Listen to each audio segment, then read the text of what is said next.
I've already lost count of the days since they relieved me of duty. Strange how years of your life can just vanish in the blink of an eye. In a flash, you got nothing but time. Time to reflect on everything that's happened. Hard to believe it's only been a few years since this all began. We were testing out the Normandy, Captain Anderson's new ship, when the distress call came in. An Alliance patrol on Eden Prime had been attacked. They'd seen something they couldn't explain. And whatever it was massive. I hit the ground with my lieutenant, Caden Alenko. A good kid, loyal, by the book, with a talent for biotics. We came across the lone survivor of the patrol, Gunnery Chief Ashley Williams, a soldier to the core, tough, disciplined, ready to take on whatever came her way. Ashley joined up with us and took us to the spot where she lost her squad. That's when we saw it.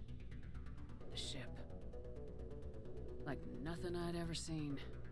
It was massive, scorching the colony and everything around it as it blasted away. We followed the path of destruction to an artifact, a beacon left by a long-dead race called the Protheans.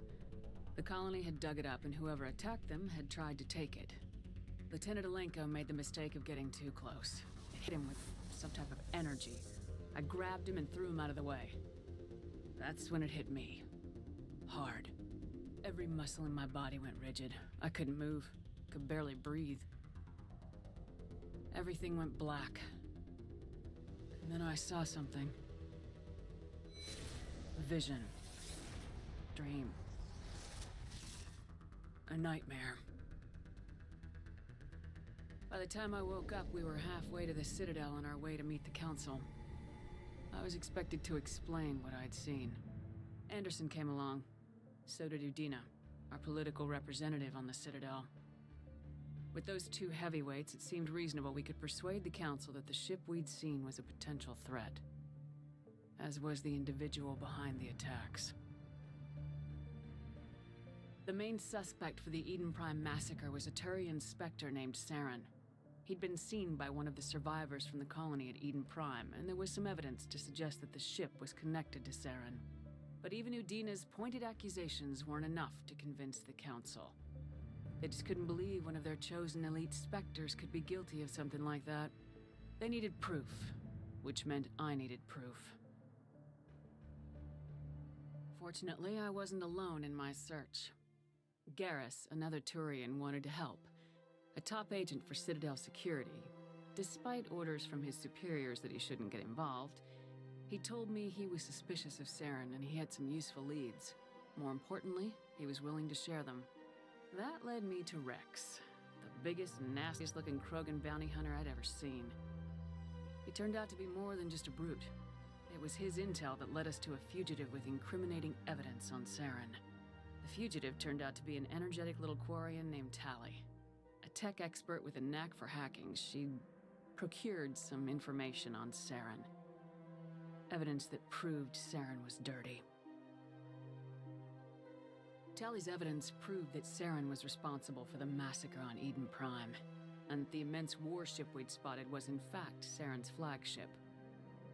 But it went much further. Saren was trying to find a way to bring back a race of sentient machines from dark space. Machines allegedly responsible for cleansing the galaxy of all organic life. These Reapers were blamed for wiping out all life 50,000 years ago, including the Protheans, then disappearing back through the mass relays to dark space, leaving no trace that they'd ever been. That explained why Saren was after the beacon, and it made some sense out of my visions, but not much else. We couldn't convince the Council that the Reapers were a threat, but they agreed Saren had to be stopped. They stripped him of his Spectre status and gave me the honor of becoming the first human Spectre. My first task? Bring down Saren. Anderson decided to stay behind, giving up his ship, the Normandy. He told me I'd need it more than he would. He also pointed me in a direction. Liara, a Prothean expert, adept in biotics, and maybe most importantly, daughter of Benezia, Saren's top lieutenant.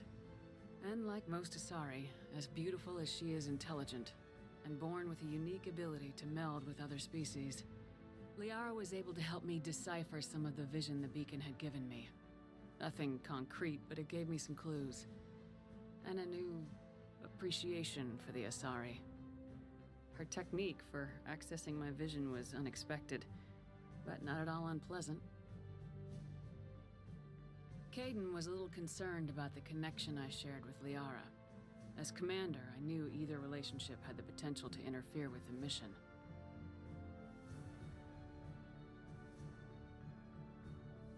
I told Liara about how I felt. Apparently, she felt it too. But we agreed we wouldn't let it get in the way of our mission, finding Saren. Thanks to Liara's help, we had our next lead, Benezia. Saren had taken her to Noveria, where he'd enslaved the queen of a dangerous race of insect-like creatures, the Rachni.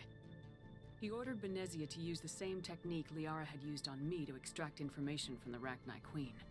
The queen's drones were everywhere, and they were not happy. We had to fight through hundreds of them to get to Benezia. By the time we arrived, Saren was gone, with the information. I tried to reason with Benezia, but Saren had indoctrinated her. He had somehow acquired the ability to control people's actions and wills. Benezia wouldn't surrender, and Liara was forced to watch her mother die in her arms. And I was left with an angry, dangerous Rachni queen to deal with. She claimed her drones would do no harm if I released her, but the Rachni had terrorized the galaxy before. I couldn't do it. I wouldn't doom an entire species for past sins. And the Queen was true to her word. She left and took her army of drones with her. With Saren's top lieutenant dead, he was quickly running out of time and places to hide. I tracked him down at his base on Vermeer, but we soon learned it was more than a base of operations. It was a breeding ground. Saren was breeding an army of Krogan. He'd found a cure for the genophage, a disease inflicted on the Krogan to prevent them from breeding and taking over the galaxy. But the Krogan Saren was breeding were slaves, mindless beasts that obeyed Saren's will. I had to destroy the base and all its research. Rex disagreed, violently. Rex wanted the genophage cure for his people. I tried to convince him to help me destroy it, that these Krogan weren't real. But he wouldn't back down. Fortunately, Rex is smarter than he looks. He realized this wasn't the way to help his people, and that Saren was the real threat. When we finally got to the center of the base, I realized just how close Saren was to completing his plan. He was already in communication with the Reapers. Sovereign, Saren's flagship we'd all assumed was just a ship, was a Reaper. It spoke to me, threatened me. I could feel the menace it had for every living thing. It wanted me dead. It wanted us all dead. And I knew it was capable of doing just that. What I couldn't understand was why Saren would help it. But there was no time to think about it. Sovereign knew where we were. We had to destroy the base and get the hell out. I split my team into 2 squads, sending Ash with one and Kaidan with the other as a distraction. We had a nuke and we planned to use it. Before we could detonate the bomb, Saren showed up. We fought. I stalled him to make time for my team. And in talking to him, I realized the truth. It wasn't Saren who was indoctrinating everyone. It was Sovereign, the Reaper. And Saren was in deeper than all of them. He tried to convince me he was still in control. Said he'd found a way to reduce the Reaper's influence, but he was kidding himself. Or believing the lies Sovereign was telling him. Before I could convince him to stop, he ran, leaving me just seconds to extract my squad mates. I tried, but I wasn't fast enough. I could only save one of them. Ash was a good friend, and a great soldier. But I had to choose, and I chose Kaidan. That was the last time Saren would slip away from me. I knew then, the next time we met, one of us would die.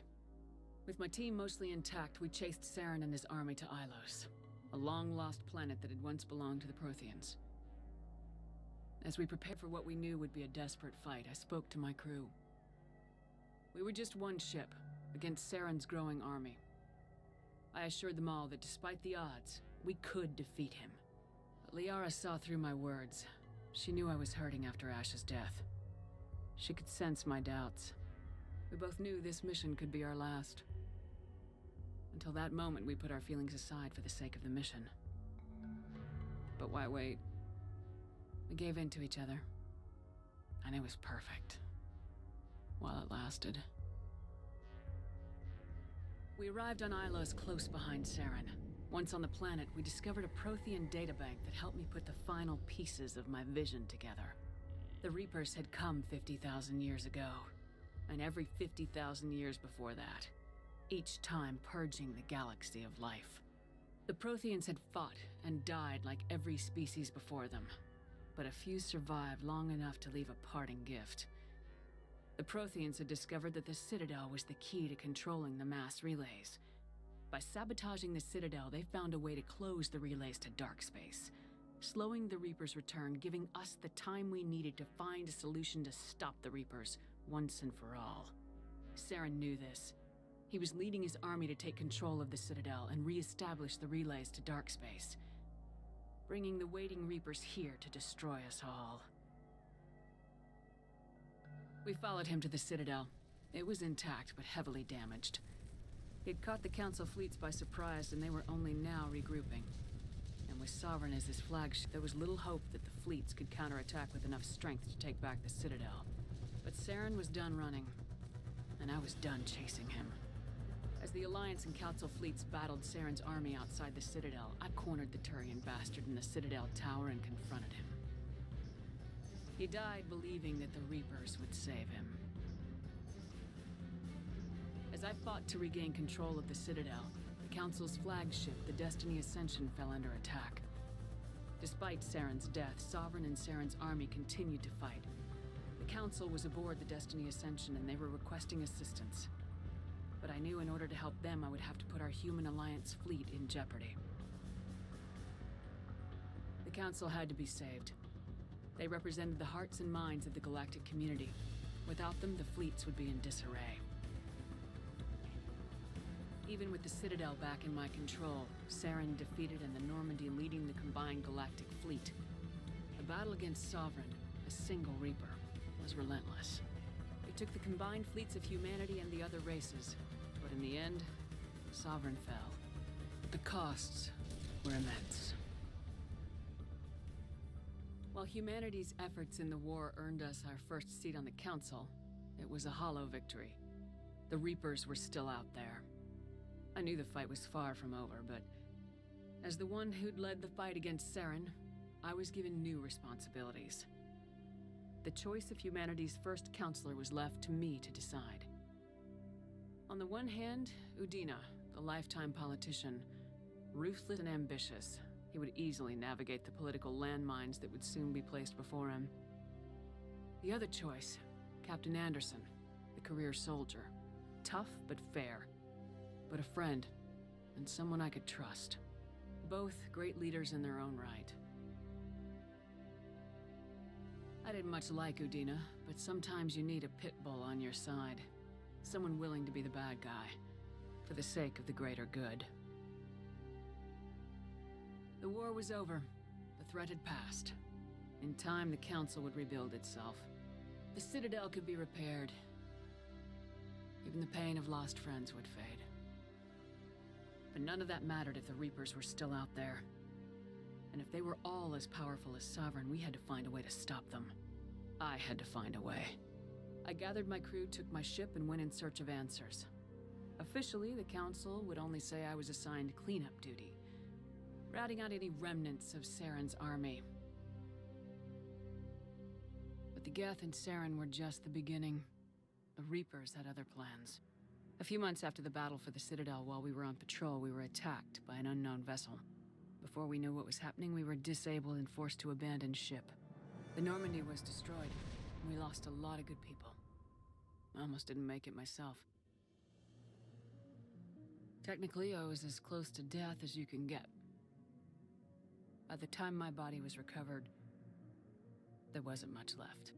The pro-human group Cerberus acquired what was left of my body and spent the next 2 years rebuilding me. My memories, abilities, everything. The person in charge of my recovery was a Cerberus agent, Miranda Lawson. Brilliant and efficient. But before I could be completely rehabilitated, the Cerberus facility we were in was attacked. I was forced to fight my way out. In my condition, I should have died. But an ex-Alliance soldier named Jacob Taylor kept me alive. We found Miranda and we escaped. They took me to meet the Elusive Man, the leader of Cerberus and the one who had ordered me rebuilt. The Elusive Man lived up to his name, offering half answers to many of my questions. But he did explain why he'd brought me back. He believed I was the one person who could stop the Reaper threat. And he explained that the Reapers had a new ally, an insectoid race called the Collectors, the ones who had attacked the Normandy 2 years earlier. Since that time, they'd been systematically abducting entire human colonies and taking them beyond the Omega-4 relay, a place that no ships other than Collector ships ever returned from. The Elusive Man wanted me to find out why humans were being abducted, and to end it. In return, Cerberus would outfit me with a rebuilt Normandy, weapons, and a skeleton crew. As long as I agreed to take along Miranda, Jacob, and an illegal AI named Edie. I told the Elusive Man I wanted my own team, people I knew. He already had a list of individuals that he wanted, people that might be willing to go on a suicide mission, to head beyond the Omega-4 relay and face the unknown. It was an interesting list. Ex-convicts, assassins, experimental scientists. In the end, it was my choice. It would take time and effort to recruit them all. And with more humans disappearing every day, I wasn't sure I should bother. I decided I needed all the help I could get. Recruiting the team took me all over the galaxy. Along the way, I met some old friends. They were quick to join, despite the risks. As for the rest, finding them and convincing them to join me on a suicide mission was difficult. But keeping them from killing each other was next to impossible. They only had to stay alive long enough to complete the mission. I wasn't sure what difference it would make if they were happy doing it.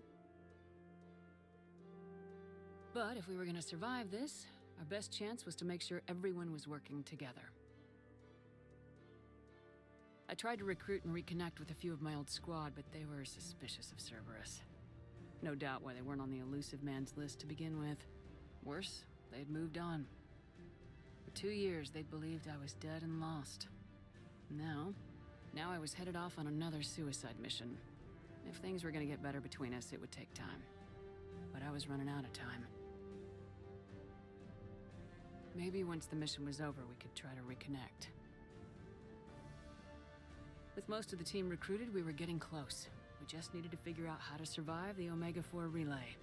Our best chance came when we discovered a damaged Collector ship. We went in knowing it could be a trap, but we had to try. What we found there was almost unbelievable. The Collectors weren't a new race at all. They were the twisted remnants of the Protheans, slaves of the Reapers, and humans were the next target. The Collectors were abducting tens of thousands of humans for the Reapers, and unless we could find a way to stop them, we'd end up just like the Protheans. We had to escape before we could find out the secrets of the Omega-4 relay, but we were more determined than ever to put a stop to the Collectors. All we needed now was a way through the relay. Edie had figured out what we needed, and the Elusive Man knew where to find it. We stole parts from a derelict Reaper to mask our ship's signature, make the Normandy appear like a Reaper, and allow us safe passage through the relay. As soon as we had what we needed, Joker and Edie began testing. But while I was away on mission with the team, the Collectors attacked the Normandy, determined to destroy it before we could finish the tests. Joker and Edie did their best to fight them off. They saved the ship, but the entire crew was abducted, taken beyond the Omega-4 relay. Jacob went to go immediately and rescue the crew. Edie and Miranda wanted more time to prepare before we attacked. We only had one chance to attack the Collectors. I knew we had to be ready before we went, even if it meant sacrificing the crew. I gathered everyone to go over the plan. We all knew this was likely a one-way ticket. The team was ready, but they were nervous. We knew this could be our last day together. We were scared and looking for reassurance. Some of us found it in each other.